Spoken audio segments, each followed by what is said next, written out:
The goal of this study is to help in reading and understanding Revelation. When I first read Revelation, it was like reading a crazy mixed-up series of calamity. This is why most people teach that. They don't know how to read it. Once you understand how to read Revelation, it becomes a much more interesting and informative book. In order to understand the timeline of events in Revelation, it is important to understand how the book of Revelation is structured. Many people think that it is a chronological record of events from start to finish, and that the entirety of Revelation is prophecy. In this chapter, you will see that there is an order, but it's not chronological, and we'll see that the first 3 chapters are not prophetic.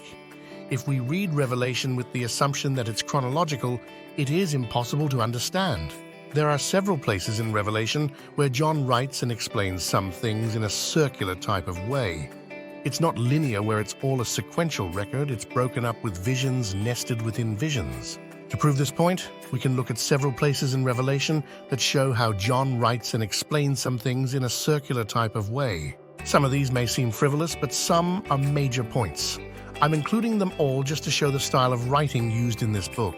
1. Revelation 13:1-10 tells us about the beast, which is the Antichrist and the one-world government he will be leading in the final 42 months, verse 5. The dragon, who is Satan, Revelation 12:9 and Revelation 22, gives him, the Antichrist, his power, and all that dwell upon the earth shall worship him, except for the saints. Then in verse 12, John is telling us about the false prophet and how that man causes them that dwell on the earth to worship him, the beast. He does miracles and wonders like fire coming down from the sky to cause the people to believe in him. John tells us one thing and then goes back to explain something else that was happening at the same time. It's not a chronological account, but is somewhat circular in that he goes back to show what is going on in the same time period. 2. Revelation 13 is showing us events that happen in the same time period, 3.5 years, as some of Revelation 12 events in the same time period as Revelation 11 events. This is not some future 3.5-year time period. John explains a particular time and events of a certain level of understanding or viewpoint in chapter 11, then different events of the same time period in parts of chapter 12, and then shows us different events from a different perspective of the same time period in chapter 13. 3. At the 5th trumpet, Revelation 9:2, an angel opens the bottomless pit. Then, in Revelation 11:7, the beast that ascends out of the bottomless pit kills the 2 witnesses who prophesied for 12 and 60 days, 3.5 years, which is at the end of the same 3.5-year period that Satan is cast to earth and the Antichrist is reigning, Revelation 12 and 13.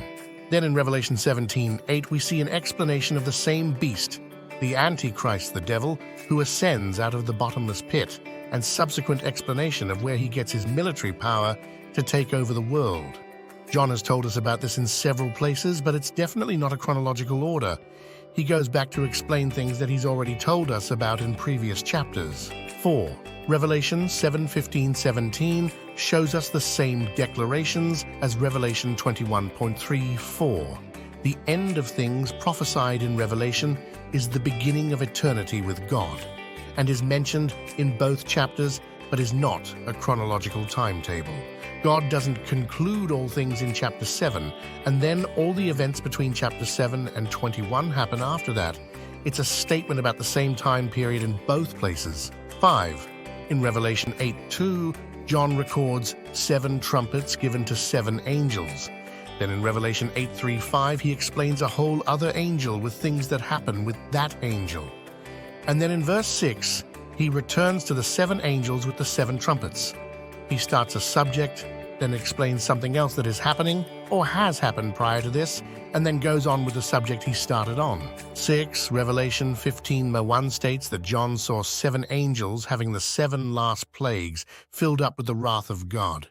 But then in verses 6 and 7, we see the 7 angels come out of the temple and are given the vials full of the wrath of God.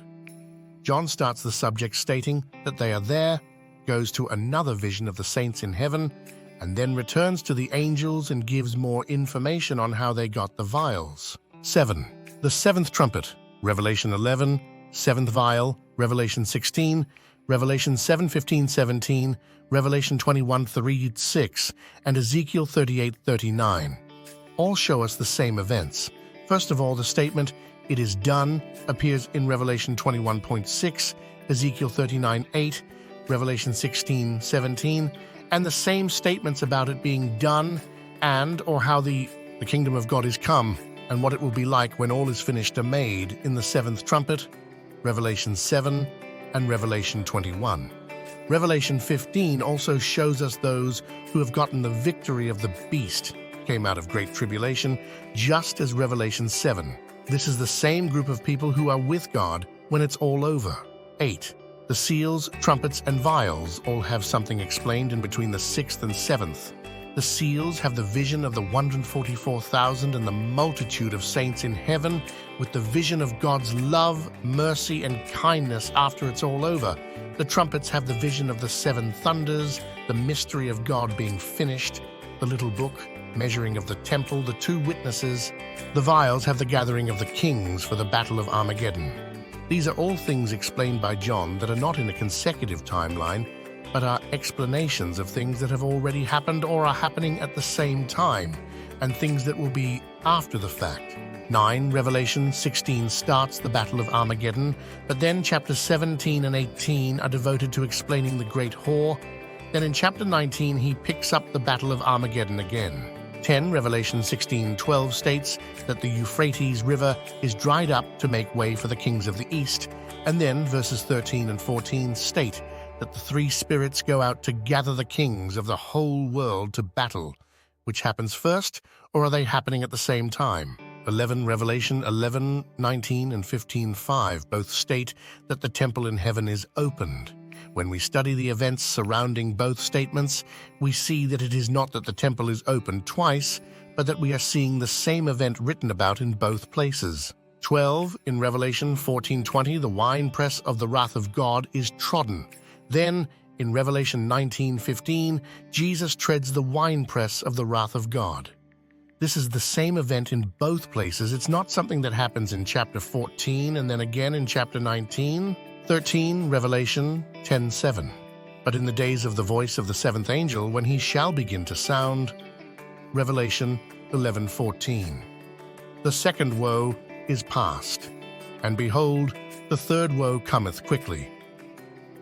The seventh trumpet does not sound until after the sixth, but we hear about it in Revelation 10, before the statement that the second woe, sixth trumpet, is past in Revelation 11.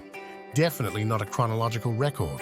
When we understand how Revelation is written, we must also understand that we can't make assumptions about the timing of something just because it may be nestled between a couple other statements. Careful study can reveal much, however, when we put it all together and compare with other areas of the Bible as well as Revelation. In Revelation, God gives us three different accounts of the end time. These are given in the seals, the trumpets, and the vials.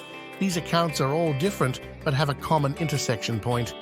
Just as we have four accounts of the life of Jesus Christ in the books of Matthew, Mark, Luke, and John, we have likewise been given different accounts of the end-time events through the seals, trumpets, and vials. We will be discussing the common intersection point in this chapter, as well as the other records of things that are not part of the seals, trumpets, and vials. In order to understand how these three accounts intersect, we're going to carefully compare 5 scriptures. In these scriptures, we do a comparison of the sixth seal, the seventh trumpet, and the seventh vial. The events of the sixth seal in Revelation, chapter 6, the seventh trumpet in chapter 11, and the seventh vial in chapter 16 are all recording the same events.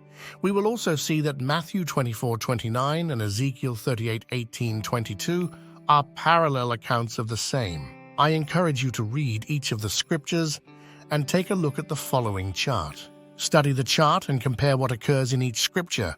Each of the passages are describing the same events that occur immediately after the tribulation at the Battle of Armageddon, same as the Battle of Gog and Magog.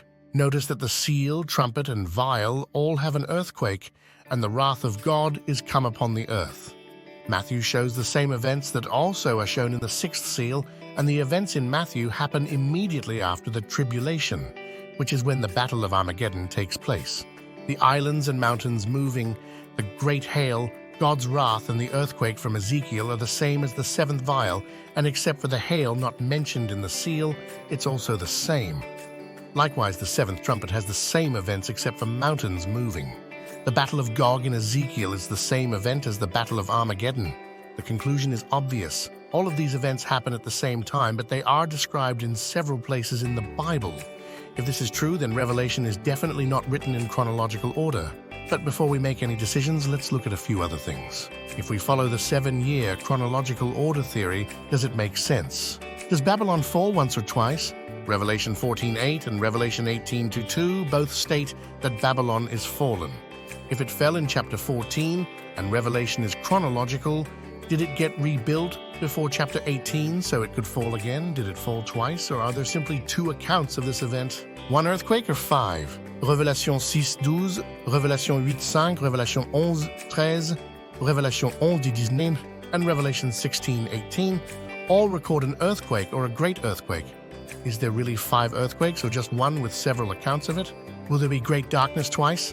Revelation 6:12 and Revelation 16:10. Will great hail fall twice? Revelation 11:19 and Revelation 16:21.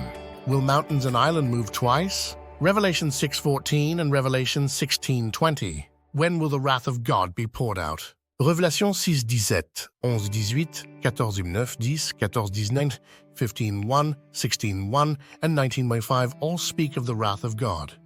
In Revelation 6, 11, 14, 16, and 19, God's wrath is poured out, and in chapters 14 and 15, God's wrath is presented as a future event. Will the great day of God's wrath really be poured out 5 separate times? And why would John, the writer of Revelation, present God's wrath as a future event in the middle of the book?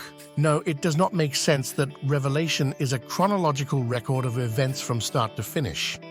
We are being told about the end time and what to expect in several different ways. What does make sense is that the seals are the long story. The spirits have been around a long time. The trumpets are the median story, approximately the last 100 years. And the vials are the very last and very short story. All 7 of the vials are poured out at the end of the tribulation, all ending at the Battle of Armageddon. The seals are discussed in chapter 5, and the trumpets are discussed in chapter 6 of this book, and my website. There are many other things recorded in between and after the seals, trumpets, and vials. We'll take a look at those, and then we'll put it all together in a timeline that we can follow to the last day. One of the things that trips people up in different areas of the Bible is that they take the chapter divisions literally and even take the explanation headers inserted by men literally. But the Bible wasn't written with chapter numbers and verse divisions. The chapter and verse numbers were added centuries ago and was broken up in the way they thought it should be at that time. An excellent example of a chapter being in a very misleading place is Revelation 8. Verse 1 is finishing up the vision of the seals, but then verse 2 begins the vision of the trumpets. This leads people to believe that the 7th seal somehow leads into the first trumpet. As you will learn in this chapter, that is not the case. Let's look at what John is seeing and when. Revelation begins with John on the Isle of Patmos, where he had been exiled, and he heard a voice. The voice is that of Jesus Christ, as we see in verses 8, 11, 17, and 18. He is the first and the last, and he that lives and was dead, but is alive forevermore. In verse 19, he tells John to write things he has seen, things which are, and things that are to come. Revelation 1:19. Write the things which thou hast seen, and the things which are, and the things which shall be hereafter. The book of Revelation can be divided into these 3 distinct categories. 1. Things John has seen. In chapter 1, John records having seen Jesus Christ himself. The things seen and heard during this experience are the things which thou hast seen. 2. Things which are represent things that are in John's present world. Chapters 2 and 3 are letters to the 7 churches which are in Asia. These churches existed at that time in Asia. Some people, assuming that the entire book of Revelation is prophetic, have put forth a theory that the 7 churches must be church ages of the future. That is simply not true. The truth is that the messages to the 7 existing churches of that time are the things which are. 3. Revelation 4 begins, the things which shall be hereafter. Revelation 4:1. After this I looked, and behold, a door was opened in heaven.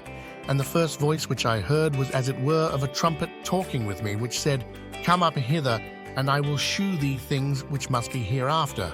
Now that you understand how to read the revelation of Jesus Christ, I highly encourage you to do what I did. Read it over and over and over, at least 10 to 20 times. It only takes an average reader about an hour to read the whole thing. If you spend a few weeks just reading it over again, you'll really start to get it all in your head and start making sense of it as you see how the entire book is about the revelation of Jesus Christ. All the events lead to his day, and you might understand that it's quite literally impossible to go through the entirety of Revelation in a video or two. I have a 21-part series where I go through it chapter by chapter, and I also have a 12-part live stream series. These can both be found at this website, as well as my article on understanding Revelation. Take a look. prophecyandtruth.com, Prophecy Revelation, HTML.